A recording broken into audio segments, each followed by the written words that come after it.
Kare-kare bang nais mo? Tara, samahan niyo po ako. So dahil nag-crave po tayo ng ulam na hindi puro tinola, adobo, sinigang, pakbet, try naman po natin itong ulam na hindi po natin madalas kinakain. So naisip ko, ayan ang ating pong kare-kare.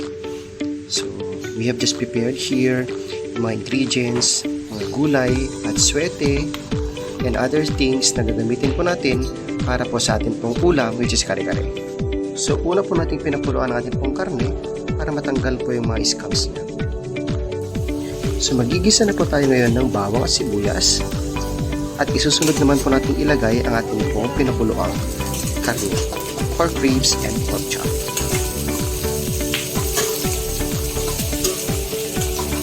Susunod na gagawin ay halo-haluin po natin ito.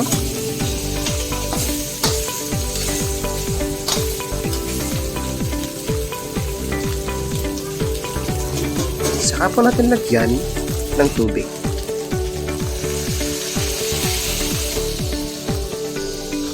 Medyo dagdagan po natin ng tubig itong ating pong pagpapakuluan para mapalambot po natin na maigi ang ating pong karne.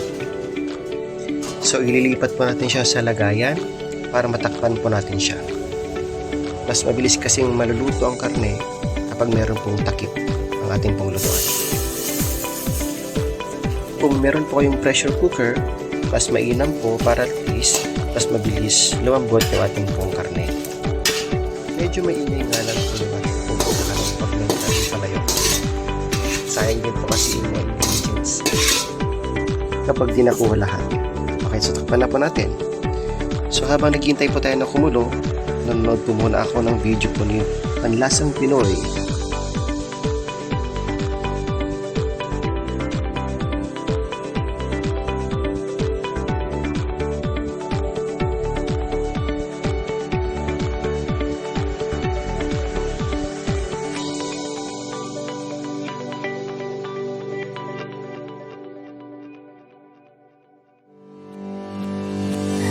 Bali, naglagay po tayo dito ng 5 spoonfuls of peanut butter po.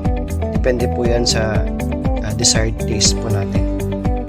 Pwede nyo pong dagdagan yan mamaya pag natitimplahan na po natin with asin and sugar.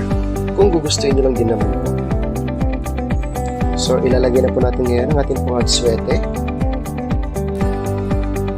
para pandagdag po sa kulay po ng ating pong malakasang kare-kare.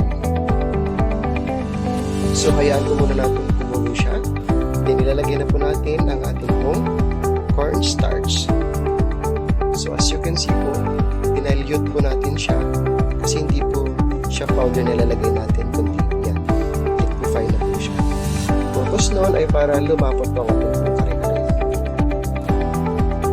So, malapit na po maluto ang ating pong ulam for lunch. So, lastly, maglalagay na po tayo ng ating pong gulay. Kaya po ng talong at string beans or sitaw po sa Tagalog. Later po yung pechay para hindi po maladto. So habang hinintay po natin lumambot ang mga gulay na nilagay po natin, gawin naman po natin itong ating pong alamang na binagoong. Sakto pang neutralize po sa lasa. At ito na nga guys, ilalagay na po natin ngayon ang ating malakasang petchi. So after po natin ilagay ang mga petchay, tatakpan po natin ito at hayaan natin na yung steam niya na siya magluto na ng last na gulay natin, which is petchay. So this is it guys. Let's eat na po. Ayan ang ating pong kare-kare inspired by Panlasang Pinoy. So kain na po. Thank you guys for watching. See you again on our next videos to be uploaded. Bye-bye!